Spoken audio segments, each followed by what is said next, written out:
But And if he was calling her, being like, just to remind you, I hate Yeah, your you're guts. What did you make about the fact that she turns up uninvited? So they'd set a time where they were going to meet. To me, that's also a red flag. It doesn't respect his boundaries. This video is brought to you by Land of the Losers. This is an incredible book. If you're like me and you have difficulty maintaining your attention when people are talking pure theory and you'd rather hear about real people, real stories, real experiences, then this is the book for you. If you want to read my full review, check out the link in the description box below. When you're ready to order your copy, whether it's hardcover or Kindle, make sure to use the special discount that's available only to my audience. Hey guys, welcome back to the channel. I am here again with my friend Sarah, who's going to provide her female perspective. And our post today is one from the subreddit Relationships, and it's titled, Dumping Her, 26-year-old female, for failing to believe me, a 25-year-old male, about being sick. My girlfriend and I have been together for about a year. Most everything is great except one thing. If I tell her that I'm sick, /not feeling well, /hurt, she refuses to believe me. If I have a cold, she tells me I'm faking it until it goes away, and then says, see, you are fine. I'm rarely sick, so it's never been a major issue, but she has zero empathy when I'm sick. She grew up with hypochondriac parents who were always sick with something, often self-diagnosing themselves with fatal maladies. She has limited contact with them. Who does that? Her parents. She has limited contact with them, and the time I met them, I was told by them that they don't have long left to live. I get it. They sound like a nightmare. Hi, nice to meet you. Just let's make the most of this moment because we don't have long to live. I'm Harold. I'm going to be dying soon. I get it. Growing up in that household must have been awful, but what happened on Sunday just sent me over the edge. Girlfriend and my sister, a 29-year-old female, wanted to check out this event, and we were all supposed to go. I woke up with excruciating back pain and could barely breathe. Girlfriend got so mad at me for ruining this that she wouldn't speak to me. And she was about to leave as I asked her not to leave because I thought something was wrong. She said no and left. I threw up in my bed and eventually called my parents. In brackets, I was too embarrassed to call 911, and my mother and brother hauled me to the hospital. I was whisked back, and after 20 minutes I was diagnosed with kidney stones, fentanyl and Gravol, and I had a CT scan and then went for a procedure to burst the kidney stones. In brackets, anyone questioning whether or not to have the procedure, do it. The side effects are nothing. Point taken. Bit of medical advice for you. 5 hours later, I was laying on my parents' sofa in a haze. I have never, and hope to never, feel like pain like that again in my life. I was sure I was going to die. The attending in the ER told me it's worse than childbirth, and that they have had it before too.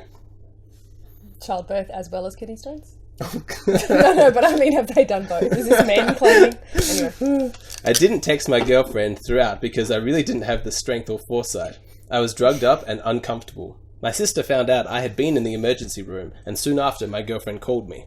She was pissed off I didn't call her. Then I reminded her that I begged her not to leave as I thought something was wrong. She got quiet and eked out an apology. I got furious and said some rather nasty things, among them F off and some other unsavory things. In fairness, I was on dope, still sore, peeing blood, and felt like someone had punched me in the gut. Standing was incredibly painful. I needed to take 2 days off of work and school. I rested in bed, and the only thing you can think is, the person who should have been there didn't even believe me. She texted me this week a formal apology and wants one in return for saying nasty things to her. I've been avoiding her texts/calls. I felt like shit this week and picked something up in the ER, so I laid low, took a few days off and relaxed. She wants to meet tonight and talk about everything, but I'm still so mad I don't know if I should hold off on seeing her. Is this as big a transgression as I feel like it is? Am I blowing this out of proportion because I felt so shitty? I am so annoyed and angry. Too long didn't read? Girlfriend didn't believe me that something was wrong, and I wound up in ER with kidney stones and needed a procedure. She was mad that I didn't call her, in brackets I was too doped up. And then when I blew up at her, she felt bad. I'm still mad at her. Am I blowing this out of proportion? Do you think he is? No. I think there's two things going on. She actually wasn't there when he needed her. She completely bailed on him. And the other part then is I think he's gone into another trigger, which is probably something a bit older of being, someone not being there when he needs them. For her, how she obviously, I mean, that would be totally traumatic having, growing up with parents creating fake illnesses all the time. They would, that's total emotional manipulation of your children. It's pretty fucked up. Like, that's really fucked up. If that was happening throughout her childhood, she would just have no capacity actually to be able to tell whether someone's genuinely unwell. And if she was surrounded by that, I guess for some reason she hasn't matured into being able to differentiate that other people don't do this. I guess immature of her in a way to not be able to differentiate something as being real and know that he's different and he doesn't do that. Not everybody does that. And maybe this experience is perfect for her, because she's going to learn that. She can't do anything but, I mean, unless she's absolutely stupid and belligerent, she can't do anything but realise that, oh, other people only complain about being unwell generally if there's really something going on. And so then from now on, there's a good chance it would be different. If I were him, I'd give her another chance and I'd let go of it. But he needs to look at why he can't let go of it. And that's probably because he feels like he just needs to realise that he felt deserted, and that's, like, that's him to kind of feel and get on with. Don't keep blaming her for it. How could she do anything different? She grew up with what she grew up with. Like, it's not her fault. I get that he's upset, but he needs to stop kind of having a go at her for it. I am open to that perspective, in that potentially he has a pre-existing trigger, which is making this a bigger deal for him than it should be. But if I'm honest, I'm actually a little bit skeptical, because I think that it's entirely possible that this particular event itself warrants the reaction that he had, and that you don't need to look to, well, why is this really bothering you? It's like, well, no, actually, the fact that I almost died and you bailed on me and then were mean to me, and then when I told you about it, you demanded your own apology, that might actually be enough to warrant the reaction that he's had. That would be my guess. I agree. Yeah, that is a total desertion. He can just go, actually, I don't know if I'm ever going to be able to rely on you being there for me. And he might not be able to get past that. And if he can't get past it, he can't stay in the relationship. If you feel intensely vulnerable physically, like, oh God, like my body's actually failing, and somebody bails on you, I think it would instill a level of distrust that might be hard to come back from. That's true. She might come with a very sincere and genuine apology and make it through, but the damage may have already been done. It may not have. I think the fact that she's demanding his apology kind of reeks of the fact that she hasn't really owned the reality of what she did, that she deserted him, that she hasn't really seen the magnitude of that. If I were her, I don't think I'd be demanding his apology for the verbal abuse. I'd be like, oh my God, you actually felt totally deserted and pissed off. Like, I get that. That makes sense. Yep. So my guess is she still isn't quite really getting the magnitude of it. No, I think there's some denial and some projected guilt there, Like, she's feeling bad about what she did, so as a deflection strategy, she's like, well, you did stuff too. Yeah. As if him being angry at her could possibly be equal to her bailing on him in this situation. Yeah, which I just don't know if we get past that level of stuff before we're 30. So here's a question I want to ask you. In the instance that you do have a pre-existing trigger, which isn't really her fault because her parents raised her with to be suspicious of this. So at what point can you reasonably expect somebody to take responsibility for their stuff? You can say, yeah, I know that you've got your stuff, but it was your responsibility to get past that in a way that didn't affect me. Or you're like, oh no, this is not your fault at all. It's all your parents' fault, so you bear no responsibility. You mean from his perspective in terms of how he takes it from her? How angry can he legitimately be? Not emotionally, but rationally. To what degree is she kind of culpable? I mean, it sounds like he's taking time to just deal with his own anger and be with his own anger, and that's quite rational. I like that, yeah. You just need to do that. I don't know whether it's like... anger's always legitimate for yourself. Taking it out on others isn't legitimate. It's like, I don't think it's reasonable to just keep having a go at her for it. No. I think it's reasonable to keep acknowledging that you feel totally deserted, pissed off, all of that, and give yourself some time. Yep. But if he was calling her, being like, just to remind you, I hate your guts. And it gets less and less appropriate the more he does it. And I think if he chose to stay in the relationship with her, he would need to find a way that he's not going to keep holding on to it and keep having a thing about it. Like, it's like you can't stay in the relationship if it's going to keep being a thing. She needs to take responsibility for her stuff with her parents and realise that he's different. All right, so luckily for when I was preparing for this, I found that there was actually an update to this story. So a couple of weeks later, he posted more about this story. So I'm going to read that out now. People wanted an update, so here it is. It's short. I was still pretty burned after I posted here, but I knew that we had to speak. Despite my protests and the time that we had set, she was at my door when I got home and sort of popped out and scared the shit out of me. Just what you need when you've had some... Scare the kidney stones out of him, that'd be more useful. I'm just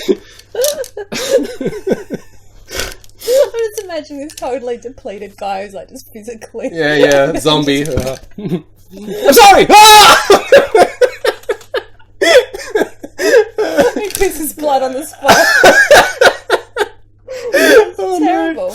Yeah. Onwards. She had her arms of full things: chocolates, a video game, a card, beer, and dinner. No, not for someone who's just like... No. Anyway, yeah. Okay. You guys were right. Her family thing meant that she just never thought people could truly be sick, or that it'd just have a fast onset like kidney stones. She apologised and almost wouldn't let me get a word in edgewise. She read from her phone and had typed out a lot of notes on her phone, including why it was a mistake for me to dump her. I told her how upset I was and just how bad things were at the hospital and why I was mad. She kept saying she was sorry and promised to deal with her problems. She revealed that she texted her therapist about what happened, and they had a meeting before she met up with me. He gave her some strategies and offered advice and things to say. She came with the right answers and seems to think it's a big deal. She didn't ask for an apology and dropped that subject altogether. She camped out at my apartment all weekend so that I couldn't change my mind and hung around with my friends when they came over. She was apologetic all weekend and took it upon herself to take care of me to make up for when she wasn't there. It was a bit strange, but I didn't protest a lazy weekend as I still didn't feel 100%, so her laying around was fine. By the end of the weekend, I wasn't chapped anymore, and was fine to move on with life. She kept asking if we were okay, and I must have reassured her 250,000 times. My brother came by randomly to bust my balls about a kidney stone, and to subtly try and steal beer. He saw my girlfriend and busted her balls, and she played along and thanked him for taking me to the hospital. He attempted to get compensating from her in the form of assistance with his chores, but she danced around that.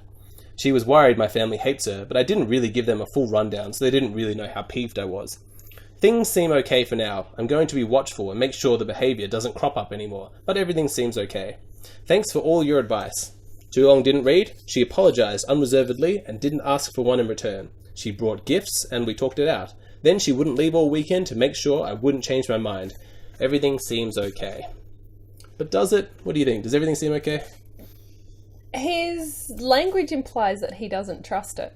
Yeah, I would agree. That his trust is broken, I'd say. And, it's like everything seems okay until when? Like until he gets sick again, and then he's kind of got to test it out. She obviously really likes him, and that kind of, she has a therapist who gets it, which is good. That means that's going to help her to, if she's continually seeing that therapist, it's going to help her to take responsibility for it if it crops up again. Yep.